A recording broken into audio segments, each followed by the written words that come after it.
আসসালামু আলাইকুম প্রিয় শিক্ষার্থীবৃন্দ, ম্যাথমেটিক একাডেমির আরও একটি ভিডিওতে সবাইকে স্বাগত জানাচ্ছি। আজকে আমরা অষ্টম শ্রেণীর গণিত বইয়ের দ্বিতীয় অধ্যায় থেকে ৪৬ পৃষ্ঠায় ৫ এবং ৬ নং প্রশ্নটি সমাধান করবো ইনশাআল্লাহ। তো শুরু থেকে শেষ পর্যন্ত সাথে থাকার আহ্বান জানাচ্ছি। তো দেখো,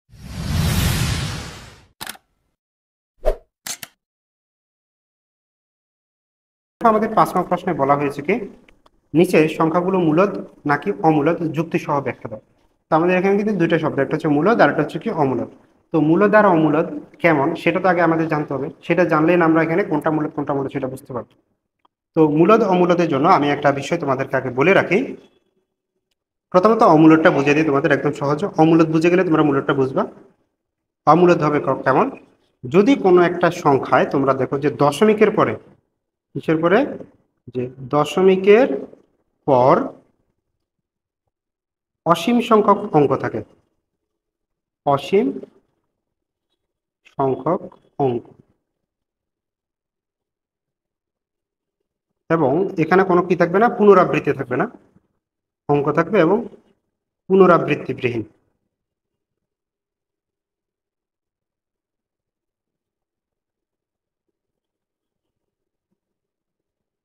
থাকে না। এগুলো হচ্ছে তোমার অমূলদ সংখ্যা। আবার এটাকে আরেকভাবেও লেখা যায়, যেটাকে বলা হচ্ছে যে পি বাই কিউ আকারে বা ভগ্নাংশ আকারে প্রকাশ করা যায় না, সেগুলো অমূলদ সংখ্যা। আর মূলদ সংখ্যা হচ্ছে কোনগুলো, যেগুলোকে পি বাই কিউ আকারে বা ভগ্নাংশ আকারে প্রকাশ করা যায়। তো আমি এখানে লিখে দিই মূলদ সংখ্যা, হ্যাঁ, যেগুলোকে হচ্ছে তোমার পি বাই কিউ আকারে প্রকাশ করা যায়,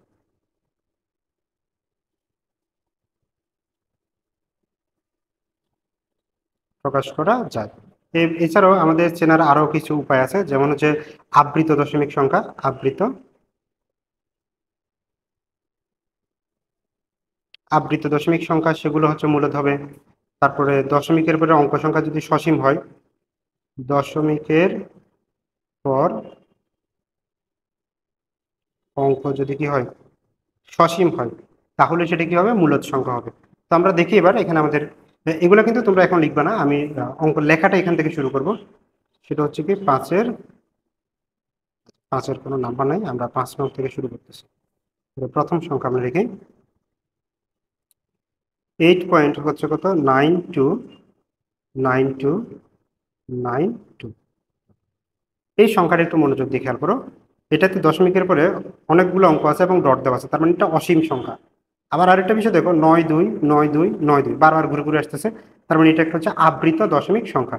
তো আমরা এটাকে লিখতে পারি এইভাবে, হচ্ছে কত, 8.92 পৌনপরিক, 9292 যেহেতু বারবার আসতেছে, তাহলে 8.92 9 আর 2 এর উপরে হচ্ছে কি পৌনপরিক। তো আমরা লিখি যা একটি আবৃত দশমিক সংখ্যা, আবৃত দশমিক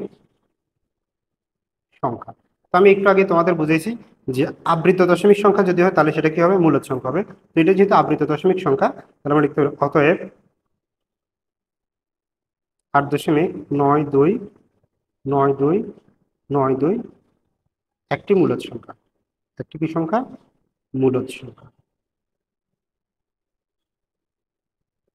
হয়ে গেল আমাদের একটা। তারপরে সংখ্যা হচ্ছে কত আমাদের, পরের সংখ্যাটা দেখো, 0.101001001। এই এই সংখ্যাটা একটু ভালো মতো খেয়াল করো, দেখো দশমিকের পরে এটাও কিন্তু অসীম। এবার একের পরে একটা শূন্য, একের পরে দুইটা শূন্য, একের পরে তিনটা শূন্য, তার মানে এখানে কোনো মিল নাই যে 10 10। এখানে যদি আবার এক শূন্য থাকতো তাহলে বলতাম যে এটা আবৃত, কিন্তু এটার মধ্যে কি নেই, কোনো আবৃত হিসাব নেই। তো আমরা লিখি যা একটি অসীম দশমিক সংখ্যা, অসীম দশমিক। তো অসীম দশমিক সংখ্যা এবং এখানে কোনো পুনরাবৃত্তি নেই। তুমি দেখো, অসীম সংখ্যক অঙ্ক যদি থাকে তাহলে সেটা হচ্ছে কি অমূলদ। তাহলে এটিতে অসীম সংখ্যক অঙ্ক আছে এবং কোনো পুনরাবৃত্তি নেই, তার মানে এটা একটা হচ্ছে কি সংখ্যা, অমূলদ সংখ্যা। সুতরাং 0.101001001 একটি অমূলদ সংখ্যা,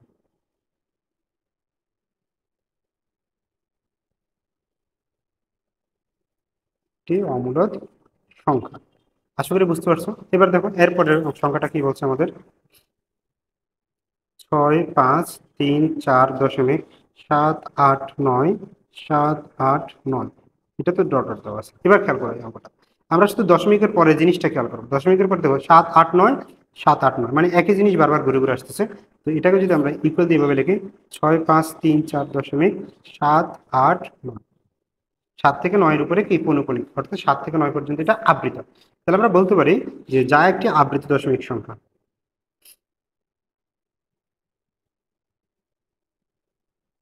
যা একটি আবৃত দশমিক সংখ্যা। তো আবৃত দশমিক সংখ্যা হলে এটা কি হবে, মূলদ সংখ্যা হবে। সুতরাং সংখ্যাটা একটা মূলদ সংখ্যা। আমি বড় সংখ্যা এটা লিখতেছি না, আর সংখ্যাটি মূলদ। এবার আমাদের আর দুইটা সংখ্যা বাকি আছে, এটা দেখো কি বলছে, 2.1828, 1828, 1828। তো এখানে আছে 1828, 1828, তো চারটি করে অঙ্ক ফিরে ফিরে আসতেছে, 1828, 1828। তাহলে আমরা এটাকে লিখতে পারি 2.1828। এই যে 1 থেকে 8-এর উপরে পৌনঃপুনিক, তাহলে এটা লিখবো যা একটি আবৃত দশমিক সংখ্যা,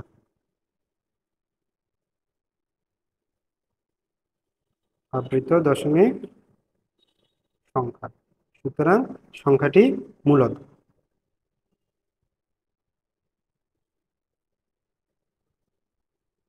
গেল এটা। এবার হচ্ছে আমাদের সর্বশেষ সংখ্যা, মান দেওয়া হচ্ছে কত, 0.122233। এই সংখ্যাটা যদি খেয়াল করো, দশমিকের ভিতরে ডট দেওয়া আছে অনেকগুলো, তার মানে এটা অসীম সংখ্যা। তারপরে 1, 2, 2, 3, 3, 3, এর মধ্যে কোনো মিল নাই, মানে কোনো রিপিট কিছু নাই, অর্থাৎ পুনরাবৃত্তি ঘটেনি, তার মানে এটা অমূলদ সংখ্যা। তোমরা বুঝতে পারছো। আমরা লিখবো যা, যা একটি অসীম দশমিক সংখ্যা, যা একটি অসীম, আরেকটা শব্দ লিখতে পারো, অসীম অনাবৃত দশমিক সংখ্যা। ওকে, অসীম অনাবৃত দশমিক সংখ্যা,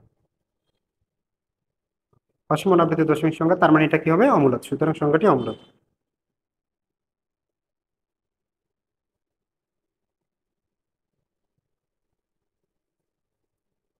আশা করি এই মূলদ অমূলদ নিয়ে তোমাদের আর কোনো সমস্যা হবে না। এবার আমরা যাব হচ্ছে 5 নং শেষ, এবার আমরা 6 নং প্রশ্নটি সমাধান করবো। দেখো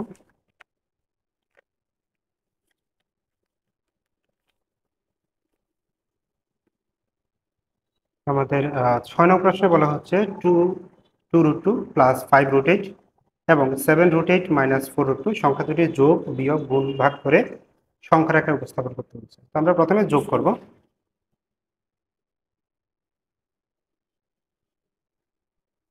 যোগের বেলা কি হবে দেখো, 2টা√2 প্লাস 5টা√8, এর সাথে যোগ করবো হচ্ছে কত, 7টা√8 বিয়োগ 4টা√2। তো এখানে একটু কাজ আমাদের করতে হবে। দেখো 2 এটা একটা মৌলিক সংখ্যা, তার মানে এটাকে ভাঙা যাবে না, 8কে ভাঙানো যাবে, এই 8কে ভাঙানো যাবে, তো আমরা 8গুলাকে ভেঙে ফেলবো। তাহলে আমরা পাচ্ছি, আচ্ছা আরেকটা বিষয়, আচ্ছা থাকো ওটা পরে বলবো। আর এখানে যদি আমরা লিখি 5, 8কে যদি ভেঙে লিখি তাহলে আমরা লিখতে পারি কত, 4 গুণ 2, আবার 7, 8কে যদি ভেঙে লিখি তাহলে লিখতে পারি হচ্ছে কত, 4 গুণ 2, মানে 4টা। তাহলে 2টা√2, তারপর হচ্ছে দেখো এই 4-এর উপরে বর্গমূল হলে কত হয়ে যাবে, 2, এই 2 এর সাথে 5 গুণ করলে হয়ে যাবে হচ্ছে কত, 10, আর এই 2 এর রুটটা কিন্তু থেকে যাবে, তারপর 10টা√2 প্লাস এই 4-এর উপরে বর্গমূল, তার মানে এটা হবে 2, 7-এর সাথে 2 গুণ করলে হবে কত, 14, এই 2 এর উপরে বর্গমূল থেকে যাবে, তাহলে √2 মাইনাস হচ্ছে কত, 4টা। এবার দেখো √2, √2, √2, √2 সবগুলা বর্গমূল 2, 2 এর বর্গমূল। তাহলে এখন আমরা যে কাজটা করতে পারি, 2 এর সাথে 10 যোগ করলাম হচ্ছে কত, 12, 12-এর সাথে 14 যোগ করলাম তাহলে হচ্ছে কত, 26, 26 থেকে যদি 4 বিয়োগ করি তাহলে আমরা পাচ্ছি হচ্ছে কত, 26 থেকে 4 বিয়োগ করে 22। আচ্ছা একটু কালেকশন করে নিই। দেখো 2 যোগ 10 যোগ, তারপর হচ্ছে কত, 14, তারপর হচ্ছে বিয়োগ 4, কত, বিয়োগ 4, তাহলে হচ্ছে কত, 22। তাহলে আমরা সংখ্যাটা পাচ্ছি হচ্ছে কত, 22, তার মানে 22টা√2 হবে এখানে, 22টা√2। তো এই জিনিসটাকে এখন আমরা সংখ্যা রেখে দেখাবো।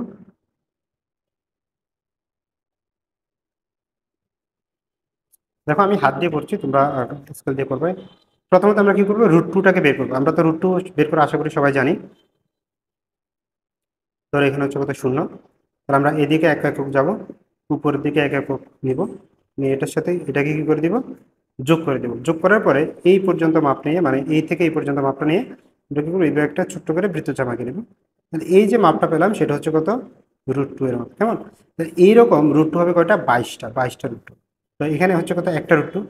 আমরা তো 22টা √2 লেখার মতো জায়গা নেই, তো আমি বুঝে সুবিধার্থে তোমাদেরকে বলে দিচ্ছি যে এখানে হচ্ছে মনে করো 10টা √2, তারপরে মানে মোটামুটি একই রকম দূরত্ব রাখবা।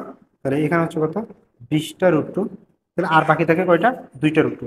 তাহলে এই হলো একটা, আর এই জায়গা হলো মনে করো একটা। তাহলে এই জায়গায় আমরা দিয়ে দিতে পারি হচ্ছে কত, 22টা √2 এর অবস্থান। এই হচ্ছে কি আমাদের কত, 22 √2 এর মান। আশা করি বুঝতে পারছো, এইগুলো আমাদের যোগের অঙ্ক। এবার হচ্ছে কি আমাদের কি করতে হচ্ছে, বিয়োগ। আমরা বিয়োগটা দেখবো। বিয়োগের মধ্যে সেম, এটার সাথে এটা কি করতে হবে, বিয়োগ করতে হবে। তাহলে কি আছে, 2টা √2 প্লাস 5টা √8 বিয়োগ করলে এটা হবে কত, 7টা √8। আর এই বিয়োগ করলে এই বিয়োগ চিহ্নটা হয়ে যাবে প্লাস, মানে 4টা। তো আমরা এটাকে যদি বলি, দেখুন 2টা √2 4টা √2, তাহলে হয়ে গেলে কত, 6টা। তাহলে আমরা লিখতে পারি 6টা, দেখুন 2টা √2 আর এখানে কত, 4টা, তাহলে 4 দিয়ে 6টা √2। তারপরে 5টা √8 থেকে 7টা √8 যদি বিয়োগ করি তাহলে আমরা পাচ্ছি মাইনাস 2টা √8। তো এখন কি করবো, এটাকে তো ভাঙা যাবে না, এই 8কে আমরা ভেঙে ফেলবো। 6টা √2 মাইনাস 2 ইন্টু 8কে ওই আগে যেভাবে ভেঙে লিখছি, 4 গুণ কত, 2, 6টা √2। তাহলে 4-এর বর্গমূল হচ্ছে 2, 2 দুগুণে হচ্ছে কত, 4। তাহলে 4টা √2, তো 6টা থেকে 4টা গেলে হচ্ছে কত, 2টা। তাহলে 2টা 2 √2 থাকে আমাদের বিয়োগফল। তো এটাকে আমরা আবার কি করবো, সংখ্যা রেখা দেখাবো একই রকম ভাবে।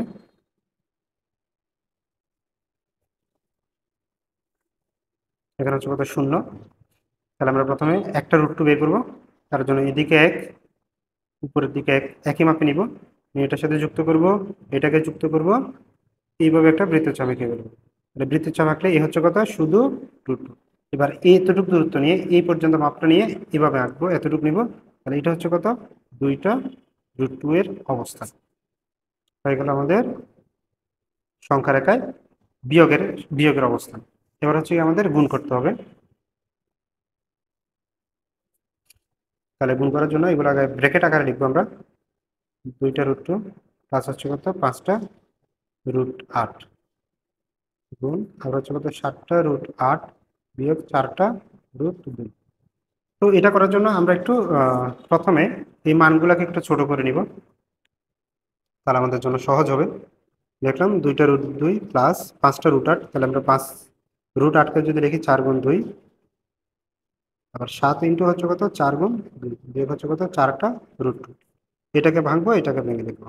তাহলে এখানে থাকছে 2টা √2 প্লাস 4-এর বর্গমূল হচ্ছে 2, 5 দুগুণ হচ্ছে 10, 10টা √2। আবার 4-এর বর্গমূল 2, 7 দুগুণ হচ্ছে কত, 14, মানে 14টা √2 মাইনাস হচ্ছে কত, 4টা √2। তাহলে 10 আর 2 হচ্ছে কত, 12, 12টা √2। আর এখানে 14 থেকে 4 গেলে হচ্ছে কত, 10 গুণ 10টা √2। এবার দেখো 12 আর 10 গুণ করব, আর √2 আর √2 গুণ করব। 10 আর 12 গুণ করলে হয় কত, 120। √2 আর √2 যদি গুণ করি তাহলে হচ্ছে √2 হোল স্কয়ার। আমরা যদি রুটে এবং স্কয়ারে কেটে যাবে, তাহলে হচ্ছে 120 গুণ হচ্ছে 2, তার মানে হচ্ছে কত, 240। তাহলে আমরা 240কে তো সংখ্যা রেখা দেখাতে পারবো। তার জন্য আমরা কি করব, প্রথমে 0 নিয়ে নিলাম। এবার একটা বিষয় খেয়াল করো, আমার 240টা ঘর যদি দেখাতে হয়, কাগজ অনেক বড় কাগজ লাগবে, তো আমরা অত কিছু করবো না। কি করব, আমরা এটাকে 50-50 ডিফারেন্সই নিয়ে নেব। ধরো এ হচ্ছে কত, 50, সমান দূরত্ব নিব, এ হচ্ছে কত, তাহলে 100। আবার সেম দূরত্ব, এ হচ্ছে কত, 150। আবার একই দূরত্ব, এ হচ্ছে কত, 200। তারপরে আবার একই দূরত্ব, এ হচ্ছে কত, 250। আমাদের দরকার 240, তাহলে তার থেকে একটু আগে আমরা এখানে ভুল করে দিয়ে একটু উপরের দিকে করে লিখি, যেহেতু জায়গাটা হচ্ছে না, তাহলে উপরে লিখে দিলাম হচ্ছে কত, 240। এই হচ্ছে আমাদের 240-এর অবস্থান। আমরা এরকম আনুমানিক মান দেখাইতে পারবো, অসুবিধা নেই এগুলোতে। তারপর আসা হচ্ছে কি ভাগ। ভাগ করার জন্য কি করতে হবে, আমরা এখানে যে মানগুলো পাইছি সেগুলো একটু কাজে লাগাবো। দেখো প্রথমে 2 √2 প্লাস হচ্ছে কত, 5টা √8, এটাকে ভাগ করব। এটাকে ভাগ করতে হবে কি দিয়ে, 7টা √8 বিয়োগ 4টা √2। এখানে আমরা যে কাজটা করবো, দেখো এই একটু আগে আমরা যে কাজগুলো, এইটাকে কাজ করতে করতে করতে আমরা পাইছি কত, 12টা √2। আবার এই অংশটাকে কাজ করতে করতে পাইছি হচ্ছে কত, 10টা √2। তাহলে এটার পরিবর্তে আমরা লিখে দিব হচ্ছে কত, 12 √2 ভাগ, এটার পরিবর্তে আমরা লিখে দিব হচ্ছে কত, 10 √2। মানে সেম কাজ আমরা এইগুলোকে আর দ্বিতীয়বার করলাম না। তাহলে আমরা যদি ভাগটাকে উপরে নিচে করে বসাই, 12টা রুট টু আর হচ্ছে কত 10টা রুট টু, রুট টু কাটে যায়, 10 দিয়ে যদি 12কে ভাগ করে দিই তাহলে আমাদের হচ্ছে কত 1.2। তোমরা দেখো নিচে 10 থাকে উপরে 12 থাকে, যদি ভাগ করি 12 ভাগ হচ্ছে কত 10, তাহলে আমরা মান হচ্ছে কত 1.2। তাহলে 1.2কে আমাদের কি করতে হবে সংখ্যা রেখে দেখাতে হবে, শূন্য। আচ্ছা, তো মনে করো এই হচ্ছে কত আমাদের 1, বাংলাতে দেখি এই হচ্ছে আমাদের 1 আর এই হচ্ছে কত 2। তো আমরা জানি 1 থেকে 10-এর মধ্যেও কিন্তু ছোট ছোট করে 10টা ভাগ আছে, আবার এ থেকে এর মধ্যেও কিন্তু ছোট ছোট 10টা ভাগ আছে। তো আমরা 10 ভাগের 2 ভাগ নিব মোটামুটি। এই হচ্ছে কি তাহলে আমাদের কত 1.2 সংখ্যাটাকে দেখানো হয়ে গেল।